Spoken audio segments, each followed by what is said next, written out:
Impeachment threats and shutdown fears. Congress returns for a chaotic September. Washington. The divided Congress returns this week after a month-long summer recess, facing important deadlines and a long to-do list of tasks to keep the federal government functioning. Time equals 400 Ms. Greater than the first order of business is to fund the government before a September 30th deadline or face a shutdown. The Democratic-led Senate returns Tuesday, and the two chambers are far from agreement, as Speaker Kevin McCarthy's right-wing members rebel against a short-term bill to prevent a shutdown and buy more time for negotiations.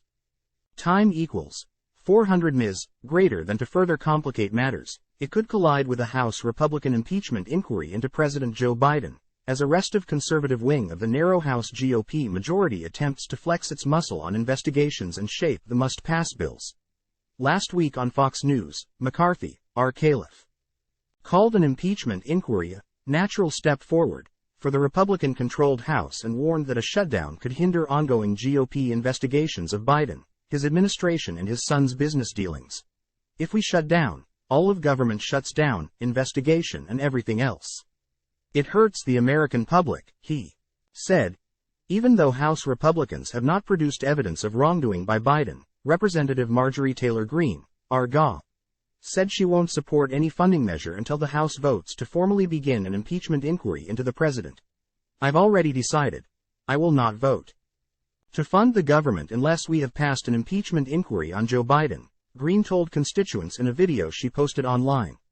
The remarks drew swift pushback from the White House, which is ramping up its war room to fend off potential impeachment if Speaker McCarthy proceeds to an impeachment simply to throw red meat to the right wing, as a condition for a distraction from far-right GOP efforts to shut down the government. It will prove once and for all this is a baseless, politically motivated exercise not rooted in evidence and not about getting to the truth, White House spokesman Ian Sams said in a statement. Time equals 400 Ms. Greater than McCarthy also faces far-right demands to include conservative immigration provisions and slash federal funding for the three prosecutors who have secured criminal indictments of former President Donald Trump, the frontrunner in the 2024 GOP primary. The cutoff date to avert a shutdown coincides with deadlines to pass a new farm bill and reauthorize the Federal Aviation Administration. Congress will also have to grapple with the future of Ukraine aid and disaster relief in the wake of Maui fires and Hurricane Idalia. When the Senate gavels in on Tuesday, it will focus on funding the government and preventing House Republican extremists from forcing a government shutdown. Majority Leader Chuck Schumer, DNY, told colleagues in a letter last week. Schumer praised Senate Appropriations Committee Chair Patty Murray, D. Wash, and Vice Chair Susan Collins, R. Maine, for passing all 12 appropriations bills with broad support from both parties. Time equals 400 Ms. Greater than, because of what we accomplished last year, our economy is gaining momentum. We cannot afford to jeopardize that progress because MAGA Republicans want to play political games, Schumer wrote.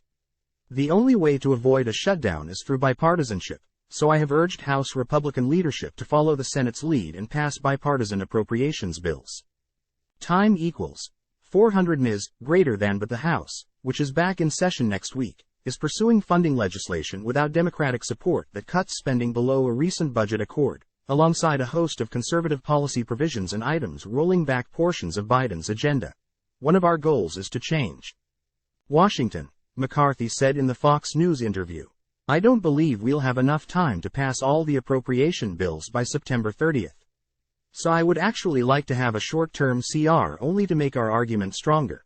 But the far-right House Freedom Caucus has made it clear it won't support a short-term funding bill unless it includes conservative policy provisions that have no realistic chance of passing the Senate. McCarthy could go around them and pass it with Democratic votes, but the right-wing faction has dangled the threat of overthrowing him as Speaker if he bucks them. It's not going to be pretty, Representative Ralph Norman, RSC, a member of the Freedom Caucus, said of the upcoming September debates.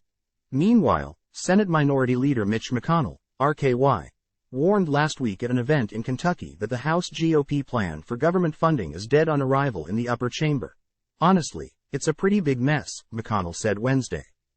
The Speaker and the President reached an agreement, which I supported, in connection with raising the debt ceiling to set spending levels for next year. The House then turned around and passed spending levels that were below that level. Without saying an opinion about that, That's not going to be replicated in the Senate. The remarks came moments before McConnell appeared to freeze at a press event for the second time in 5 weeks, reigniting questions and Republican anxieties about the 81-year-old Senate leader's health. On Friday, McCarthy told the website Breitbart that he won't begin an impeachment inquiry unilaterally. If we move forward with an impeachment inquiry, it would occur through a vote on the floor of the People's House and not through a declaration by one person, he said, according to the conservative outlet. A vote would protect McCarthy from process criticisms after he vocally objected in 2019 to the fact that Democrats launched the first impeachment inquiry into Trump without holding a vote. Ultimately, Democrats held a successful vote to authorize it, but only weeks after the probe started. Rep. Mike Johnson of Louisiana, the House GOP vice chair, recently endorsed an impeachment inquiry, citing unsubstantiated claims that Biden engaged in foreign bribery schemes with his son, Hunter. Time equals 400 Ms. greater than constituents asked me about impeachment inquiry, Johnson said Thursday on his podcast. Do I support it? I definitely do because I'm a constitutional law attorney. I'm a member of the House Judiciary Committee. I'm the chairman of the Constitution Subcommittee. I have to be guided by the Constitution. McCarthy would need the support of nearly every Republican in the slim majority to open an inquiry, with Democrats all but guaranteed to oppose it. Some Republican lawmakers, including those in competitive districts, say they haven't seen enough evidence to support an impeachment inquiry. Their votes will be critical.